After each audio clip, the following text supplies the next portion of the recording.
do all our videos ourselves.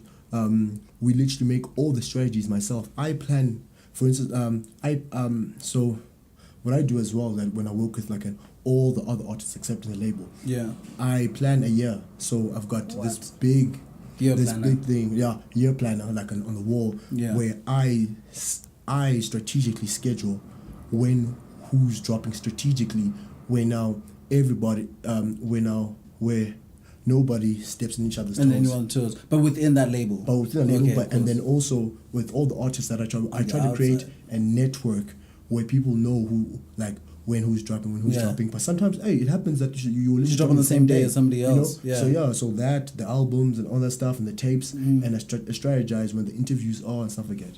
It was that way. So I think it's very important that you cleared that up, because when I was reading through the article and doing the content stuff, and I thought to myself, well, we like South Africa, the South African entertainment industry is fairly young, like you said, so there's a lot of space for people to grow. And I think it's important for us to create our own industry. So it's important for somebody to be able to start a label today. It's important to start a podcast, to start a media house. It's important for people to be able to start that. And I think, like you said, because you said, it's really the model that's dying out, not necessarily the idea of.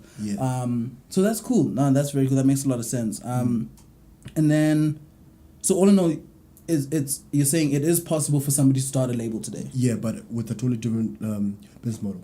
Which, is it a business model that you're going to have to come up with, or is there already like a new model that's available?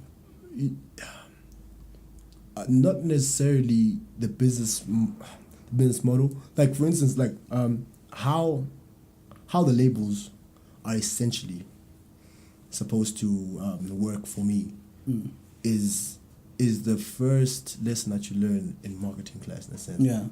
Is how can we help you? Right? And that goes back to, if you as an artist, you don't know yourself, when they ask you that question, right? So now it goes back now to the point now where in the article, go check it out, by the way, is that I play the both sides, where of the label and the artist, because now people are forgetting now that people are saying labels are scamming, but they're forgetting that the labels are also an operating business. They need to make a profit somehow. So now, in a sense, now is that, for instance, if you are signing me, right, and I don't tell you what I want, right, and you are pumping in essentially about $1 million on me, right? If I don't know what I want, you will definitely give me something to say what I must do to get back that money. Because I was watching All Eyes on Me. It's that Tupac thing, and there was a scene where he's talking to Suge, and he's like, I'm trying to leave now, and Suge also was like, okay, fine. Then you open this book and he's like, let me show you something. You see all this money here? That's how much we spent on you. So once you've paid that back, you can go.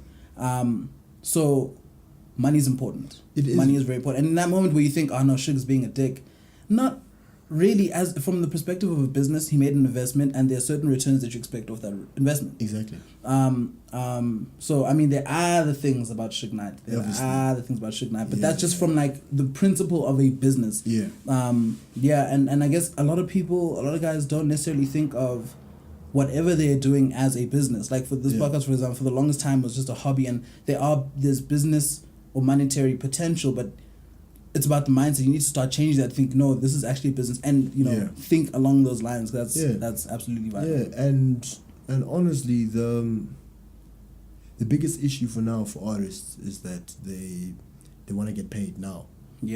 So now what happens now, if I'm a promoter, okay, and because the reason why the promoters get you, number one, is because they want your market. That's the only reason why they're booking you the club. They want your market to come to the club and spend money. So as the promoter club owner, I'm not necessarily interested in you, but I'm interested in the people that you're going to bring. And now you, as an up and coming, with all respect, now you are telling me that I must pay you. Okay, how many people are you bringing? How many people does your name bring? That will convert to that. That's crazy. There was a story with this locker room. There was an event I was planning, and I approached the owner of this club, and I said to him, "Okay, I want to do this and this and this. So can I do it?" And he's like, "Look, as long as the bar makes 200,000 rand, do whatever." And I was like, "Yo." Yeah. The meeting that we had, dude, was literally that short. It was like, can you bring, how many people are you gonna bring? And I was like, I think I can bring X amount of people. He's like, okay, as long as the bar makes this amount of money, whatever. Yeah. So that was an interesting thing to learn. Also this morning, I saw your status. I'm gonna pull it up now. I hope it's still there. And I think this is very important. It's like this motivational thing that you were going on. These are how many points? I think they're like 7 or 8 points. Yeah. That yes, here it is. Bang. 1, make peace with your past, so it doesn't spoil your present. Yeah. What others think of you is none of your business. Yep. Which is actually interesting. Like in the entertainment business, like, don't you think it's important for people to think something of you? Like, don't you think that's important? So, like, if people think that this podcast is trash, that affects. Or were you talking about just interpersonally and not necessarily? Well, listen, right? If you've got a sound, and you like that sound, why do you think some rappers say that? Hey man, I make music because man, like for instance, I like my music. Yeah. You like it, if you like your own music, Then trust me, whatever other people think of it, because you find that some people don't understand sound. It's like when OK Middle Cook at first came out. I didn't really. People didn't understand, but now they're catching on. So now there are times where people like. There are times where people say, "Yo, man, his music was ahead of time." So I could see that. I could see how. So now, if you now try and compromise, because what happens now is that if you change your sound, right, because of what other people say, then your sound's not really that original. Because now you're gonna change according to their needs, which is why for me, like, one thing that I say is that, for instance, is that if your sound, right, for instance, that don't take your sound to the world. Okay. Take your world, right? Just bring the world to your sound. Because what happens? For instance, now is that if I bring you, right? If you bring me here, for instance, right, you did, right? Yeah, like come through. I have to operate by your rules now. Yeah. Okay. So now I have to operate by rules. Even if now that I say something that doesn't make sense, it's my world. I asked you to come here. So which is why now that it's very important for you to get your sound where when people come into your world, you have got poetic license. You can say anything. If they don't like whatever it is. Because now what happens now that if you make your sound and then if you take your sound to the world, you have to operate by their standards. You know what I mean? So which is why I say that you need to, right? What other people think of you is none of your business, because now you're gonna start altering yourself now to their standards, and that's when it becomes a problem. Start operating. All right, yo. Like I said, this was gonna be a podcast of learning, and it is definitely a podcast of learning, bro. Lastly, when we were preparing, you had a couple of points that you wanted to share, so please drop these nuggets of wisdom on us, because and I'm thinking now in my mind. There needs to be more of these. Yeah, there definitely need to be more of these. They need podcasts. To be. The reason why that I'm doing what I'm doing. Is because, in our very young industry, there is no structure for artist development.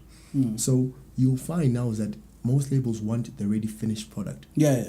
And that's fine for the American market.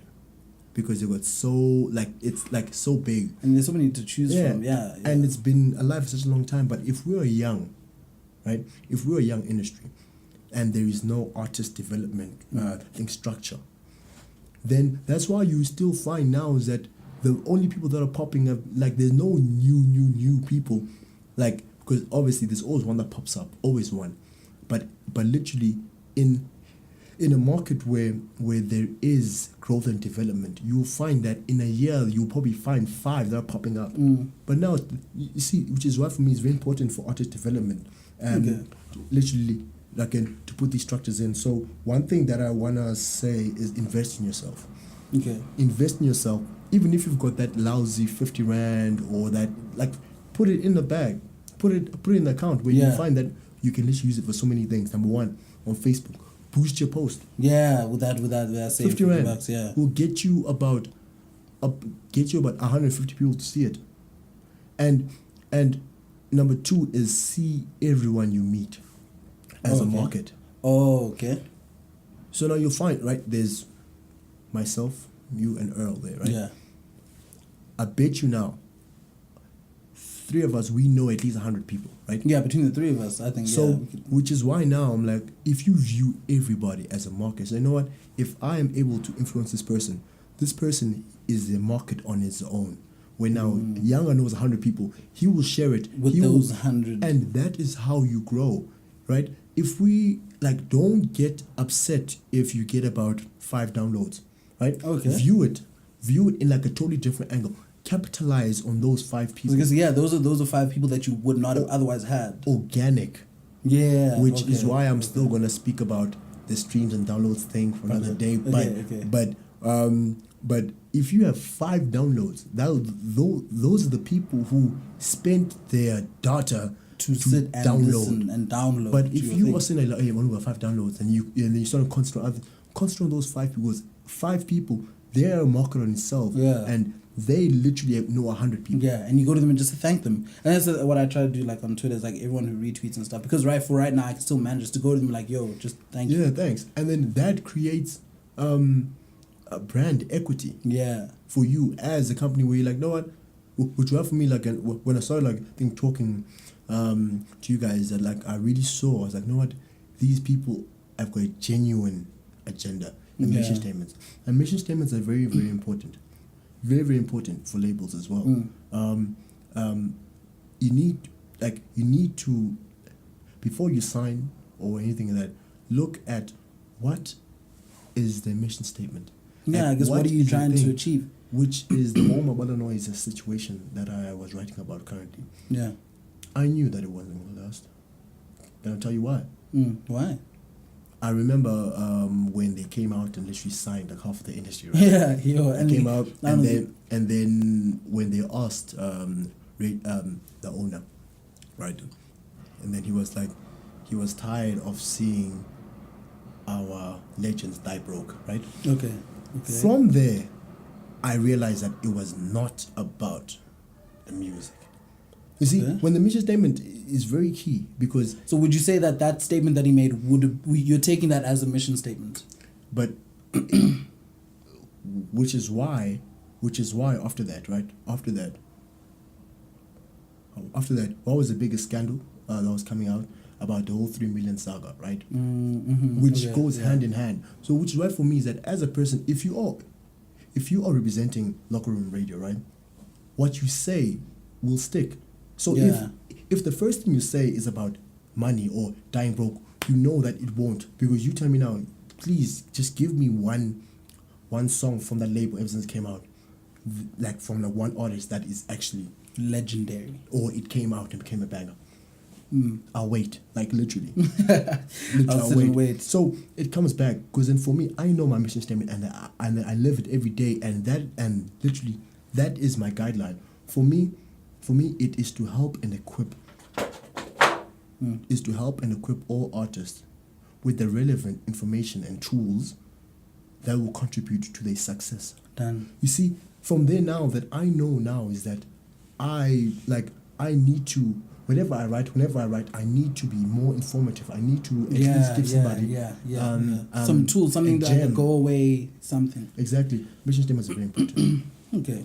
All right, bro. Are those the nuggets? Yeah, the nuggets. Yes. For now, let's say the nuggets for now, because you now. you will definitely be back. I see this as as I've learned a lot, just myself. I don't want to be selfish. I learned a lot myself. Yeah. Hopefully, Earl learned something aware, and everyone who's listening, all the upcomers, even anyone who's listening, because this doesn't have to pertain to just music. This pertains to just a lifestyle in general. Whatever it is that you do. So we will be seeing Jonah again. But for now, thank you so much, bro. Thank you so much for joining us. Thank you for everything. Just quickly, if you ever needing like advice or help, my line is always available. I'm on Instagram. I'm on Twitter. Of course, Jonah please. The Being. Yeah. You know, just try to DM me, and I'll be able to, because I'm gonna link it to my next article. Okay. Quickly.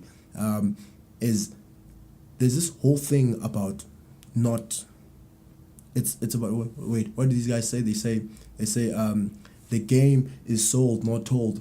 Right? Whoa. Okay. That is the same thing that's stunting the growth of the industry. Because now is that if I am talented, you don't want to give me the information for me to actually grow further than you. But I do understand that you need to try and monetize it. Yeah. But it is just the general concept of it, is that it is very important to share the information, which goes back to what I was saying about the artist development in the country, where the information in the industry, that information is not available. That's true. Yeah. How can I not fail? On how can I not?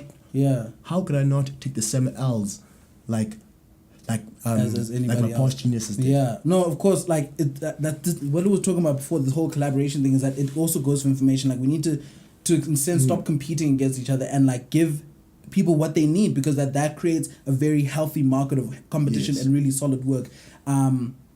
So thank you very much for that. And again, like I said, Jonah, all his tags will be somewhere in the video for his social media, or any other link that he has will be on the descriptions below. And like I said, feel free, feel free to call him whenever, because this is about everyone working together for a better overall goal. Because everything that you do is bigger than yourself. Exactly. I think something I just realized. So from Locker Room, from Jonah, from Earl, from everyone, thank you so much for watching. Thank you very much.